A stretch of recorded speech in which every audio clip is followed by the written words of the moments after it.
개념으로는 마지막 개념인데요. 59페이지 교과서 밑줄 먼저 칩니다. 같은 원소라도 양성자수는 같지만 중성자수는 다른 원소가 존재하는데 이러한 원소를 동위원소라고 한다. 동위원소는 양성자수가 같으므로 화학적 성질이 같다까지 밑줄. 그리고 그림 밑에 줄입니다. 동위원소의 존재 비율을 고려하여 계산한 원자량을 평균 원자량이라고 한다. 평균 원자량은 각 동위원소의 원자량 동그라미와 존재 비율 동그라미를 곱한 값을 더하여 구한다 라고 되어 있어요. 동위원소는 개념만 알고 계시면 되는데 개념이 뭐 더 이상 설명할 게 없습니다. 양성자수는 같지만 중성자수가 다른 원소 관계에 있는 애들을 우리 동위원소라고 불러요. 이게 전부고 이거 이따가 확인합니다. 또 같은 말로 얘를 어떻게 표현하냐면 양성자수는 누구랑 똑같은 거야? 우리 지난 시간에 배운 거에 따르면 걔 원자 번호랑 똑같죠. 해서 양성자수가 같다는 건 그 입자들은 원자 번호가 같은 관계에 있다는 건데 양성자수 같은데 중성자수 다르면 질량수 어떻겠어? 다르겠죠. 그래서 질량수는 다른 관계에 있는 원소들을 우리는 동위원소라고 부를 수가 있어요. 그래서 동위원소 개념 한번 확인을 해볼 건데 내가 몇 가지 자료를 제시를 할 건데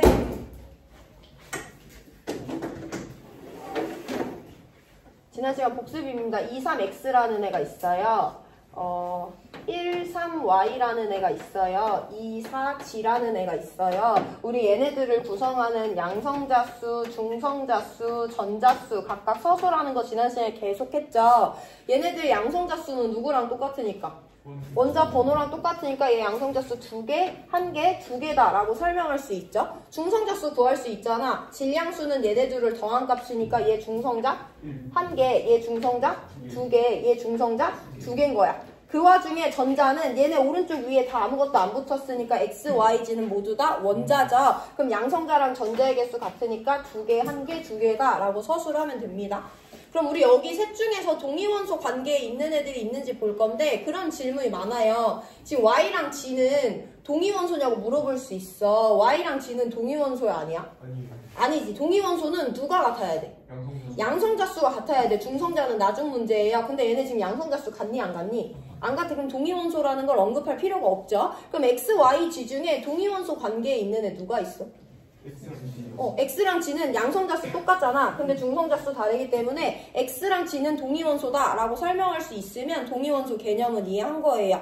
여기 어렵지 않죠? 자, 우리 그러면 이제 평균 원자량을 어떻게 구하는지 한번 볼 건데 이 값은 실제 값을 이용해서 구해볼 건데 일단 평균 원자량을 왜 구해야 되는지 먼저 이해를 해볼 건데요. 평균 원자량은요. 동위원소의 각각의 원자량과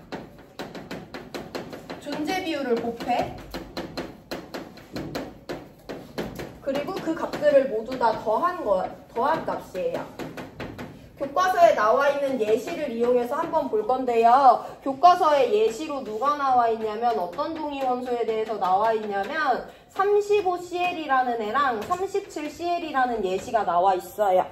문제에서 얘네들에 대해서 양성자수와 중성자수와 그 각 동위원소들의 원자량과 자연상에 존재하는 존재 비율을 퍼센트 단위로 알려주고 있습니다. 하나하나 해석을 해볼 건데 일단 얘 양성자수 17개고 얘도 양성자수 17개래. 그럼 문제에서 알려주긴 했지만 어쨌든 얘네 둘의 합이 질량수니까 얘 중성자 18개고 얘 중성자 20개인 건 알 수 있죠? 문제에서 얘 원자량 35라고 줬고 얘 원자량 37이라고 줬고요. 자연상에 존재하는 비율 75%, 25%라고 알려줬어요.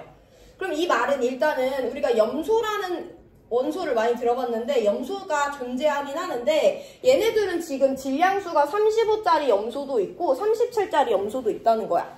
얘네들을 같은 원소기호 Cl로 표현한다는 건 얘네들은 원자 번호가 똑같다는 거거든요. 근데 서로 다른 종류의 염소가 있대. 그럼 35짜리 염소는 원자량이 35래? 37짜리 염소는 원자량이 37이래. 자연상엔 이렇게 서로 다른 형태의 염소가 존재한다는 거잖아. 그럼 우리 얘네들을 전체적인 비율까지 따져봤을 때 걔네들의 평균 원자량이 얼마인지 설명할 수 있어야 돼. 야, 염소 원자량 얼마냐 물어보는데 이 값을 얘기하는 것도 옳지 않고 얘도 얘기하는 것도 옳지 않죠. 서로 다른 형태니까 35 염소의 원자량은 35입니다. 37 염소의 원자량은 37입니다. 아니면 얘네들의 존재 비율을 고려한 평균 원자량을 계산해 주셔야 돼요. 평균 원자량을 구하는 방법은 너무 간단하게 각 동위원소의 원자량과 존재 비율을 일단 곱해주시고 그 값들을 모두 다 더해주면 됩니다. 그래서 같이 한번 보고 연습할 시간 드릴 건데 일단 얘는요 서로 다른 두 가지 형태의 동위원소 35Cl과 37Cl 두 종류가 있습니다. 얘에 대해서 우리가 원자량과 존재 비율을 곱해볼 건데 35Cl의 원자량 35라고 문제에서 알려줬죠? 35Cl의 존재 비율 75%라고 문제에서 알려줬지. 그럼 퍼센트는 전체 몇을 기준이니까? 100 기준이니까 여기다가 100분의 75를 곱해주면 이게 얘의 존재 비율이 되는 거예요. 이게 35Cl의 이 값입니다. 그럼 37Cl도 한번 볼 건데 37Cl의 원자량 얼마고? 37이고 37Cl의 존재 비율 몇 퍼센트? 25%니까 몇 곱해주면 돼? 100 기준으로 25% 존재한다는 거니까 얘네들을 곱해서 이 동위원소에 대한 값을 모두 다 더해주면 그게 평균 원자량이 돼요. 이거 계산하시면 35Cl과 37Cl의 평균 원자량은 35.5가 나와요. 이게 염소의 평균 원자량이 됩니다. 원자량에다가 존재 비율, 원자량에다가 존재 비율 곱해서 다 더해주시면 돼요. 시간 2분 드릴 건데 밑에 확인 04번 있죠? 거기 붕소 10붕소랑 11붕소 있는데요. 존재 비율을 20이랑 80으로 각각 깔끔한 값으로 고쳐가지고 평균 원자량 구해보세요. 10붕소가 20%, 11붕소가 80%입니다.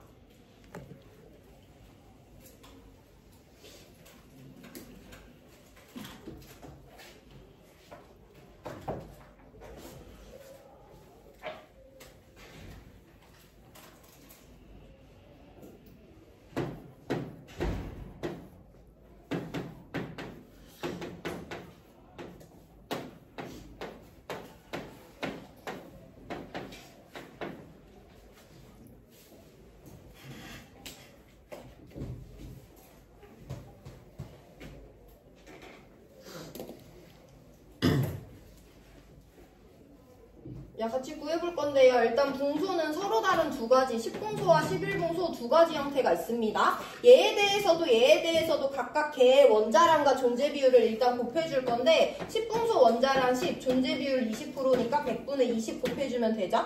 11붕소 원자량 11, 존재 비율 80%니까 100분의 80 곱해서 얘네들을 다 더해주면 되고요. 이거 계산하시면 10.8이라는 평균 원자량이 나옵니다. 이거 계산하면 일단 평균 원자량 구할 수 있는 거예요. 근데 이 자연상엔 항상 두 종류의 동위원소만 있는 게 아니거든. 해서 예시 하나만 들어볼 건데 예를 들어 자연상에 1H, 2H, 3H라는 수소의 동위원소가 세 종류라고 주어졌어. 그랬을 때 얘네들의 원자량이 주어졌는데요. 얘 원자량 1이고 얘 원자량 2고 얘 원자량 3이래요.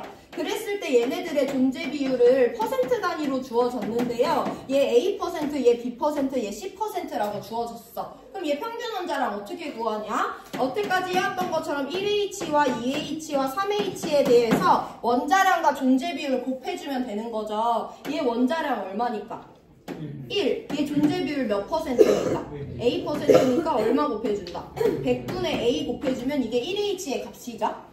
얘 원자량은 2고요. B%니까 100분의 B 곱해주고 얘 원자량 3인데 C%니까 100분의 C 곱해주고 이 세 개 값을 다 더해주면 평균 원자량이 나와요. 두 개일 수도 있고 세 개일 수도 있는데 구하는 방법은 어쨌든 똑같습니다. 이게 평균 원자량의 값을 구하는 방법인데 여기서 나중에 3점짜리에서 나오는 개념을 하나 잡아볼 건데 평균 원자량을 실제 값을 구할 수도 있어. 근데 이걸 구하기보다 우리가 한 가지를 정리를 해볼 건데 35Cl 존재 비율 75%였는데요. 37Cl의 존재 비율 25%였어요. 얘네들의 평균 원자량에 대한 정성적인 내용을 설명을 해볼 건데 그러면 얘 원자량 35고 얘 원자량 37이니까 이거 몰라도 어쨌든 얘네들의 평균 원자량은 35와 37 중간값이겠지. 내가 국어 80 맞고 수학 100점 맞았으면 내 평균은 80보다 아래일 수 없고 100보다 위일 수 없잖아요. 이 중간값인데 35와 37 중에 누구랑 더 가까운 값이겠어?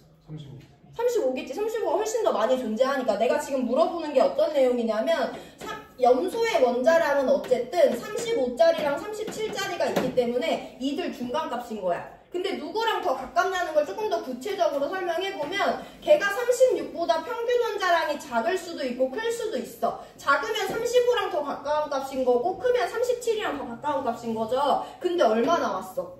35.5가 나왔어. 왜냐면 얘네 둘 중에 얘가 훨씬 더 과반 존재했기 때문에 평균 원자량은 35에 더 가까워요. 즉 중간값인 36보다 작은 값으로 나타나는 거예요.